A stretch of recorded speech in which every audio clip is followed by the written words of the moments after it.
And that can be really overwhelming. It can be awesome. I love data. I love what it does for us. I love how it helps us to guide our training, improve, etc. But we really do get very consumed with our data and our graphs and stuff like that. Triathlon is all about heart. That's why we get into it, right? We get into triathlon because we're searching for something. We get into triathlon because we want to push ourselves. We get into triathlon because we have a goal that we're chasing. We don't get into triathlon because we want to watch our power numbers increase. We don't get into triathlon because we want to stare at little graphs. That's not why we do it. So then why the hell do we only focus on that and we get rid of this concept of racing with our gut and racing for what we started racing for? I don't know. So this concept of racing with heart is this idea of stopping with this, oh, I'm going to be 5 minutes off my goal pace. I'm going to, I'm only going to do a 3:05 56 miler in my half Ironman and not a 3 hour. And so now I'm all frustrated and upset and I can't focus and now I'm angry at myself and boom, your whole race blows up and next thing you know, you're walking in the run. Why? Because you freaked out that you were going to be 5 minutes off your time. Who cares? Nobody except you. You are the only one that cared about that.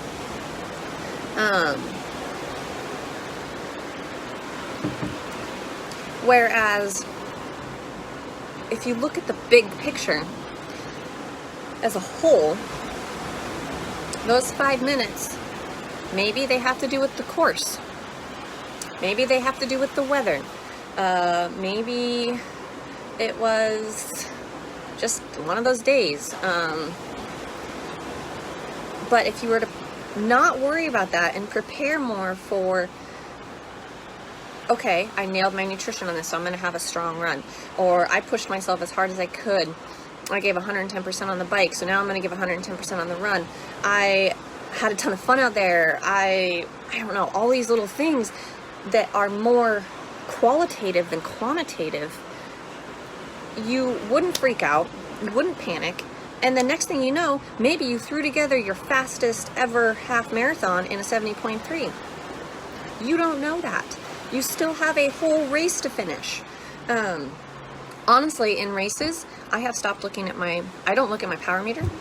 Honestly, in my 70.3 at Chattanooga, I can't tell you what my pace was in the middle of it. Never looked at it. All I focused on was racing fast, racing hard, racing strong, and picking off people. Every single time I passed somebody, I focused on the next person. That is all that I focused on. I literally straight up, I know what I ran now because I know that I ran a 1:33, so I know my pace. But I did not know my pace in the middle of it. During the bike, I did not look. I think I only glanced at my power meter a couple of times. I know my overall now because I have looked at it afterwards, but I did not pay any attention to it. All I know is that I raced 110% during that race, and I raced with heart, I raced with guts, and I raced with glory. I went out there to go and give it 110%. You cannot give 110% if you only focus on the data. You have to focus on you. You have to be present in the moment, and that comes from racing with heart. Valerie on the team went to Wadi Ink Camp, and Heather Jackson even told the team during the 70.3, she sticks her computer in her pocket. She doesn't look at it. Why? Because she is racing 100% out there. She's giving 100% effort the entire time. She doesn't need a computer to do that. Her body's going to tell her that. Her heart is going to tell her that. She knows how to race 100%, how to give every ounce of effort out there without looking at a computer. So one of the reasons we train with data, which I still am also a little bit hesitant about with some specific age groupers, because we can still get really worked up about our data. I mean, I know how many of you that comment on your Training Peaks and I'll read it, and you are really upset because you just did a 15 miler, but it was, slower than you've done it before, and you're all upset because your pace was a little bit slower. Well, if you really sit back and look at it, that's your first 15 miler you've done in maybe a year. You did it after having done a 3-hour bike ride. Yeah, you're tired. But instead of celebrating the fact that you just did 15 miles at a really strong and steady pace, you never faltered off your pace, you nailed your nutrition, you did it after a 3-hour bike ride. Instead of celebrating those, you're beating yourself up. That is not productive. That is going to be very counterintuitive, or not counterintuitive, but counteractive, or whatever the word is, to this confidence issue that we're talking about. So I really like that we train with data, because we want to train with data because when it teaches you to feel those efforts. So that when we're doing, 90% efforts on the bike, that that's a 90% effort. That's that concept of RPE, perceived effort, which is, your 90%, your RPE 9, etc. So by training with data, you can learn how those efforts feel and how they correlate in a race.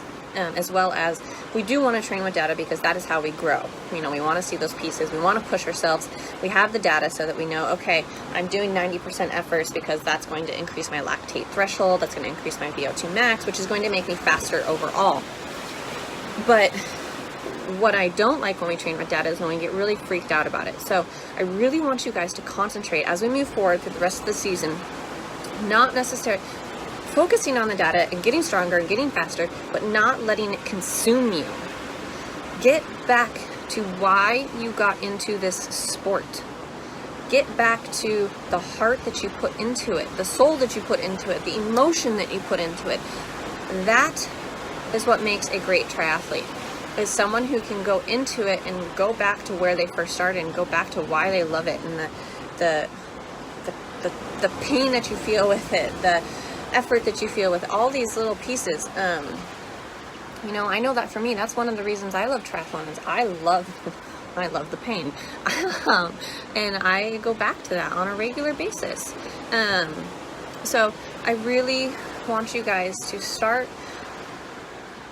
thinking about this racing with your heart, training with your heart, and using more of this idea of giving 110% on that day is the best that you can do, and that is okay.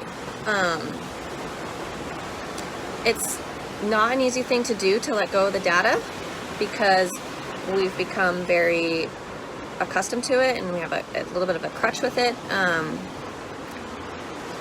But it can be very freeing to focus on more of these qualitative pieces. The more you can nail those qualitative pieces, honestly, the faster you're going to be. Because you're going to have more confidence in yourself. So, yeah. I don't know if that helps anybody, but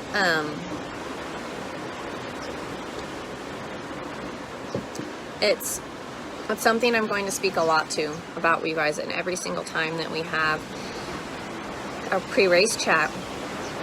I really don't want you guys focusing as much on we want our specific time goals, and it also depends on what your goals are too. That's a piece you have to remember. If your goal is a Kona qualification, we're going to have a different conversation for our pre-race chat than if your goal is, just to finish and have a strong race and maybe get a PR, because a Kona qualification requires something different. Hi, Brandy. I think I can actually wave to everybody on this thing.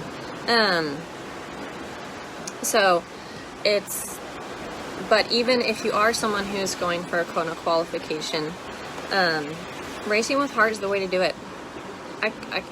I can tell you the times that I've qualified for Kona, it did not come down to splits. It did not come down to paying attention to my data. It came down to me wanting something so badly that I was going to give it everything it took.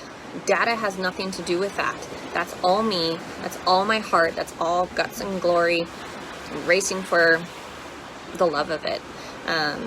So really think about that a little bit while you're out there and while you're training. Is heart comes from you. It doesn't come from the data. Data's data. It's always going to be there, but your heart is what guides you, and you have to get back to that when you're racing. So